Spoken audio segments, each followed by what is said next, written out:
अस्सलाम वालेकुम, मैं तैयब सिद्दीक और आप देख रहे हैं यूट्यूब चैनल सब चलता है। आज मैं आपको बताने वाला हूँ 2024 के हवाले से काफ़ी सारी ऐसी पेशगोइयाँ की गई हैं जो कि अभी तक लोगों को कुछ लोगों को यकीन है, कुछ लोगों को यकीन नहीं है। अब वो क्या पेशगोइयाँ हैं वो बताने से पहले आपसे गुज़ारिश ये है कि चैनल को सब्सक्राइब लाज़मी कीजिएगा। इस चैनल पे कभी आपको ऐसा कंटेंट नहीं मिलता है जिसकी वज़ह से आपको शर्मिंदगी का सामना हो।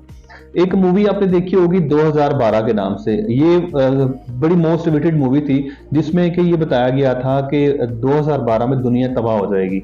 उसकी वजह ये थी कि एक कौम थी जो कि अफ्रीका के जंगलों में शायद रहती थी और उनकी पेशगोइयाँ जो हैं वो 2012 तक बिल्कुल सही साबित हुई थी और उन्होंने जो 2005 का पाकिस्तान का ज़ल्ज़ला था उसकी भी पेशगोई की थी और 2005 में ज़ल्ज़ला आया था। उसके अलावा उन्होंने सुनामी की पेशगोई की थी कि सुनामी आएगा और वो समुद्र की जितना पानी है वो उसमें से काफ़ी पानी बाहर आएगा और लोग मरेंगे और सैलाब आएगा। तो सुनामी भी आया था।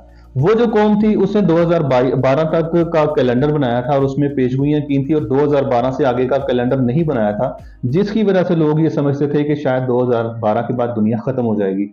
लेकिन फिर बाद में जब अल्लाह का शुक्र है कि दुनिया तो चल रही है, तो फिर साइंसदानों ने ये कहा था कि शायद उनके पास जो इल्म था वो 2012 तक की पेशगोई कर सकता था, उससे आगे की पेशगोई वो नहीं कर पाया।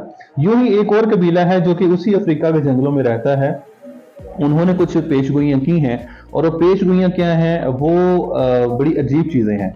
सबसे पहली चीज़ तो ये है कि उन्होंने कहा था कि 2024 के जो लोग होंगे चाइना के अंदर इनको कुंग-फू नहीं आएगा और ये कुंग-फू को बहुत बुरा समझेंगे। एक टाइम था कि चाइना के अंदर लोगों को उड़ते हुए भी देखा जाता था कि कुंग-फू के इतने माहिर थे वो।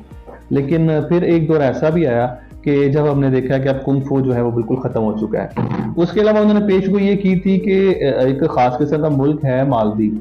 वहाँ पे जो समंदर हैं वो लोगों की तवज्जो का मरकज़ बनेंगे और लोग बहुत ज़्यादा वहाँ पे सैर-ओ-तफ़रीह के लिए जाएँगे और वाक़ई वहाँ पे जा रहे हैं। 2024 के लोगों के बारे में उनका ख्याल था कि ये लोग बहुत ज़्यादा खर्च करने वाले होंगे लेकिन अपनी सेहत का ख्याल नहीं रखेंगे और हम ऐसे ही करते हैं। हम 200 रुपए की रोटी नहीं खाते हैं लेकिन हम लोग 2000 रुपए का केएफसी मैकडॉनल्ड खा के बड़े खुश हो जाते हैं। उनका ये भी कहना था कि 2024 के जो लोग होंगे ये उल्टी इनकी जो सर्कल होगा वो उल्टा चलेगा और हम बिल्कुल वैसे ही हैं। हम रात को सोते सोते नहीं हैं और दिन को हम उठते नहीं हैं और हर काम हम उल्ट करते हैं। ऐसी बहुत सारी पेशगोइयाँ हैं जो कि 2024 के बारे में इस कबीले ने की हैं। कुछ और चीज़ें भी हैं जो कि बड़ी इंटरेस्टिंग हैं, वो आपको बताऊँगा। उसके लिए गुज़ारिश ये है कि चैनल को सब्सक्राइब लाज़मी कीजिएगा। Thank you very much.